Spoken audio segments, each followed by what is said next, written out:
शिवजी के प्रसाद के संबंध में। ऋषय ऊचुः अग्राह्यम शिव नैवेद्यम इति पूर्वम श्रुतम वचः ब्रूहितं निर्णयम बिल्वो माहात्म्यम सन्मुने।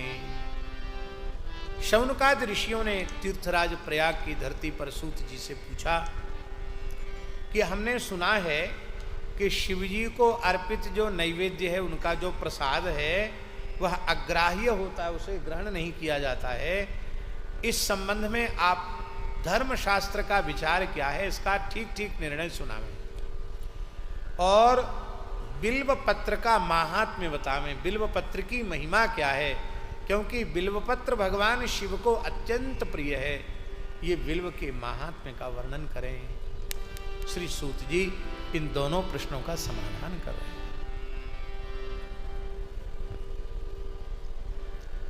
पहले एक बात हम आपको स्पष्ट कर दें। शिव संहितांतर्गत श्री रामार्चन महायज्ञ का विधान है। श्री रामार्चन महायज्ञ, रामार्चा होती है, वह भी एक यज्ञ ही है, महान यज्ञ है और बड़ा चमत्कारिक प्रभाव होता है रामार्चन का। असाध्य कार्य भी सिद्ध हो जाता है रामार्चन से। उस रामार्चन के महात्म्य में एक कथा आती है कि ब्रह्मलोक में ब्रह्मा जी महाराज ने रामार्चन महायज्ञ किया और उसका प्रसाद बांटने की सेवा नारद जी को प्रदान की। नारद जी प्रसाद लेकर कैलाश आए और उन्होंने भगवान शिव को रामार्चन का प्रसाद दिया। शंकर जी आनंद में भरकर नृत्य करने लगे और संपूर्ण प्रसाद पा गए। सती जी थी उस समय, पार्वती जी नहीं थी, सती जी थी, दक्ष पुत्री सती। तो सती जी स्नान के लिए गई थी, वो सखियों के साथ लौट के आ रही थी। उन्होंने मार्ग में नारद जी को देखा। नारद जी से पूछा, गुरु जी आप कहाँ से पधार रहे हैं? बोले हम भगवान शिव का दर्शन करके आ रहे हैं। तो कैसे आए? बोले रामार्चन का प्रसाद ब्रह्मलोक से लेके आए थे। जाओ जाओ तुमको भी मिल जाएगा प्रसाद, चले जाओ। सती जी आई, बोली प्रसाद लाओ हमारा। बोले बाबा, बोले हम तो भूल ही गए। कब क्या किया? बोले हम तो प्रेम में भर के पूरा ही पा गए, हमने तुम्हारे लिए कुछ भी बचाया नहीं, शेष नहीं छोड़ा। तो शिव संहिता में ऐसा लिखा है रामार्चन महात्म्य की कथा में कि सती जी ने रुष्ट होकर शिव जी को शाप दे दिया, आप हमारे हिस्से का भी प्रसाद खा गए, पा गए, हमको नहीं दिया, तो हम आपको शाप देते हैं, जो आपका प्रसाद खाएंगे वो कुत्ते की योनि में चले जाएंगे, कुत्ते हो जाएंगे। अब बहुत ध्यान से सुने हम क्या कहना चाहते, बहुत ध्यान से सुने, आगे इस पुराण की बात हम कहेंगे। ऐसा क्यों कहा सती जी ने? प्रसाद की एक मर्यादा है और महाराज प्रसाद की मर्यादा ये है कि प्रसाद कभी अकेले नहीं खाना चाहिए, प्रसाद हमेशा बांटकर खाना चाहिए। रामार्चन के प्रसाद की तो बात है कि आपको एक लड्डू भी मिला है तो किसने किसी को आप उसमें से कुछ दो तब खाओ।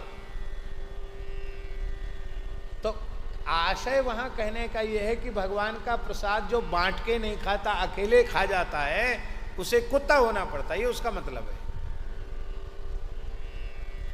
हमारे पूज्य गुरुदेव भक्तमाली जी से किसी ने पूछा, बोले महाराज जी ऐसा लिखा है कुत्ता हो जाता है। तो महाराज जी तो बड़े विलक्षण समाधान करते थे। महाराज जी हंसने लगे, बोले कौन ऐसा बढ़िया सत्कर्म कर रहे हैं कि हम इंद्र महेंद्र बनेंगे, भजन तो कर नहीं रहे हैं, जीवन को नष्ट किए चले जा रहे हैं, तो सूकर कूकर ही बनेंगे। शिवजी का प्रसाद पाकर कुत्ता बनेंगे तो हवाई जहाज में घूमेंगे, हैं? 1.5 करोड़ 2 करोड़ की गाड़ी में बैठकर घूमेंगे, बढ़िया सावन लगा के नहाएंगे, दूध रोटी खाएंगे।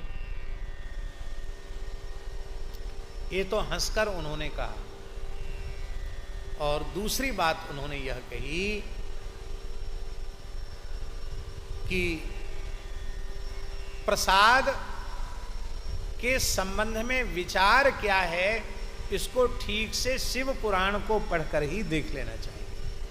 अब शिव पुराण में क्या लिखा हुआ है, इस संबंध में हम आपको निवेदन कर रहे हैं। भगवान को निवेदित करके तुलसी दल पधरा कर भगवत प्रसाद शिव जी को निवेदित करो और उस प्रसाद को पाओ, कोई संकोच की बात नहीं।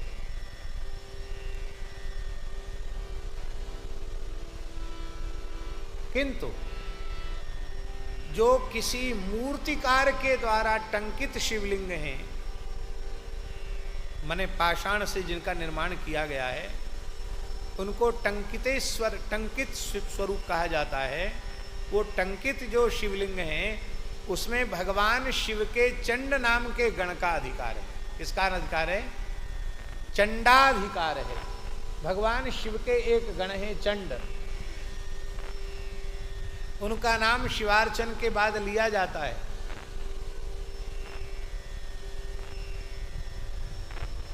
बाण रावण चंडीस श्रृंगी भृंगी रिटादय सदा शिवस्य नैवेद्यम सर्वे गृह्णन्तु सांभवा। जब शिवजी का पूजन पूरा हो जाता है तो शिवजी को भोग लगने के बाद उनके पार्षदों को प्रसाद दिया जाता है। यदि प्रसाद न देंगे तो पूजन सफल नहीं होगा। उनमें कौन कौन है शिवजी के पार्षद? बाणासुर, रावण। रावण एक रुद्रगण के रूप में भी रावण सेवा में अभी भी है। बाणासुर भी रुद्रगण के रूप में शिवजी की सेवा में है। बाण, रावण, चंडीस नाम के गण, श्रृंगी, भृंगी और रिट आदि, ये सभी जो रुद्रगण हैं वो भगवान शिव के नैवेद्य को स्वीकार करें। तो इनमें जो चंड नाम के गण हैं, उन्होंने भगवान शिव, बहुत ध्यान से सुने, उन्होंने भगवान शिव की उपासना करके भगवान शिव को प्रसन्न करके वर मांगा कि आपको जो कुछ निवेदित किया जाए उस पर संपूर्ण अधिकार मेरा हो, दूसरे किसी का अधिकार न हो।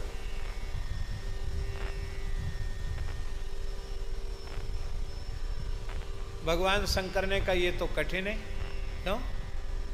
क्योंकि हमारे नैवेद्य को तो ब्रह्मादि देवता भी श्रद्धा पूर्वक लेते हैं, अब केवल तुम्हारा अधिकार हो जाएगा तब तो किसी को हमारे प्रसाद का सौभाग्य ही नहीं मिलेगा। बोला नहीं, हम तो बस यही चाहते हैं, हमारा ही पूरा अधिकार है। होते हैं बड़े निष्ठावान, कई चेले भी ऐसे होते हैं, बोले गुरुजी की थाली पर तो हमारा ही अधिकार, हम किसी को एक कण नहीं देंगे उसमें से। ऐसे होते हैं कठी लोग। चंडी जी बोले कि हम तो दूसरे में राजी नहीं है, हमको तो पूरा पूरा चाहिए।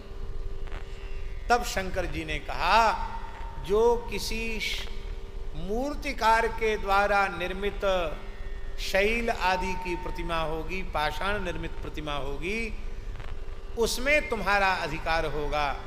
12 ज्योतिर्लिंगों में तुम्हारा अधिकार नहीं होगा, स्वयंभू लिंगों में तुम्हारा अधिकार नहीं होगा, वाणलिंग माने नर्मदेश्वर लिंग में तुम्हारा अधिकार नहीं होगा, रत्नलिंग रसलिंग में तुम्हारा अधिकार नहीं होगा।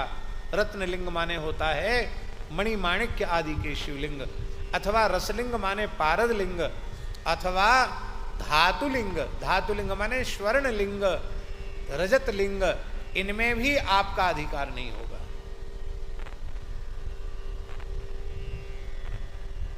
इनसे जो बच गया,